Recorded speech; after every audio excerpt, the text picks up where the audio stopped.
The application of similar congruent figures can be used to find indirect measurements.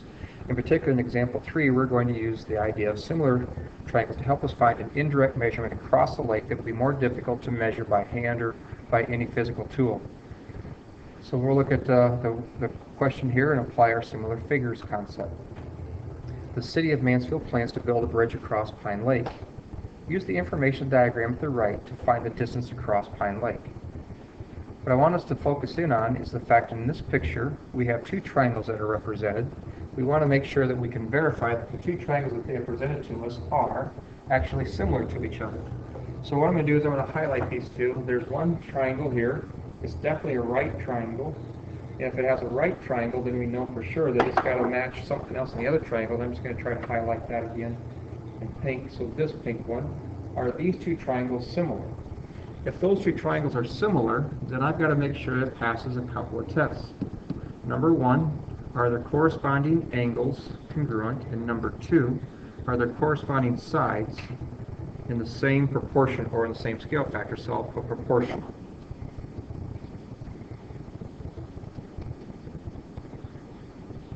Okay, so corresponding angles. In order to prove that two triangles are similar, you need two corresponding angles that are congruent. So I'm going to use this angle-angle similarity theorem that you guys studied last year. If we can prove there's two angles in one triangle that are congruent to two angles of another triangle, then they must be similar. We already have this angle here, the 90-degree angle at D and B, so we know D is equal to angle B because they're 90 degrees.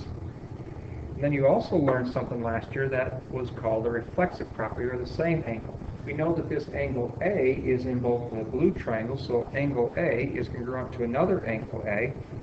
I want to put my angle marks in there. And that, we don't really need to know what degree it is, we just need to know what they're equal by. And we normally call it the reflexive property. So I know the two triangles are similar because they got two corresponding angles that are congruent. So now I've established that they are similar. I'm going to use the fact that if the triangles are similar, then their sides must be in the same scale factor. And that same scale factor is going to allow me to find this indirect measurement that's harder to find physically by use of physical tools. So now what I'm going to do is I'm going to write a correspondence of triangles. I know that in the small triangle, triangle A, B, C is similar to triangle. Well, A was matching A, angle B matched angle D, and angle C then matched angle E. Which means if I want to find the length of DE, DE must be proportional to its corresponding part. So I really want to find DE, so I'm going to put DE on the top. I want to find its corresponding part. Its corresponding part is BC, but I need another pair of sides so I can get a scale factor or a ratio. So what I'm going to do is I'm going to use the sides for D to A and then A to B. So I want the side, how long is A to D? And I want to compare it to the length of the side A to B. Now I'm going to know three of the four numbers in here and replace them with values. So DE is the one we're trying to find. I'm going to try to find that length. So BC had a length of 55 meters. That's got to equal the AD.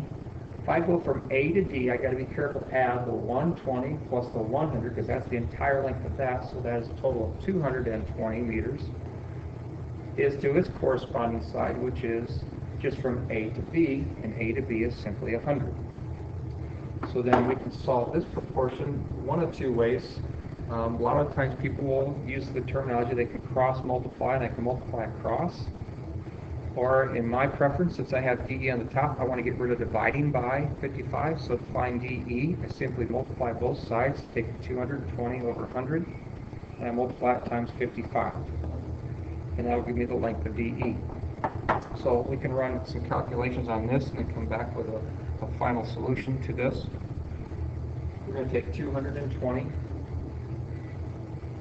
A couple different ways you can do this, but I'm going to take 220 times 55. Get that result, and then I'm going to divide it by 100, so I'll take off a couple of decimal places, 121. So the length of the bridge, DE, has to be 121 meters. Okay, so our scale factor is a little bit more than double, and when I say that, I'm looking at this right here. The side 220 is more than double 100, so is this 121 more than double its corresponding side? So I'm going to go back up and check on that. Just for the reasonableness of my answer, is 121 more than double 55? So 55 double would be 110. We're at 121, it seems fairly reasonable. So we're going to be able to use similar figures to help us find indirect measurements by use of corresponding sides being proportional.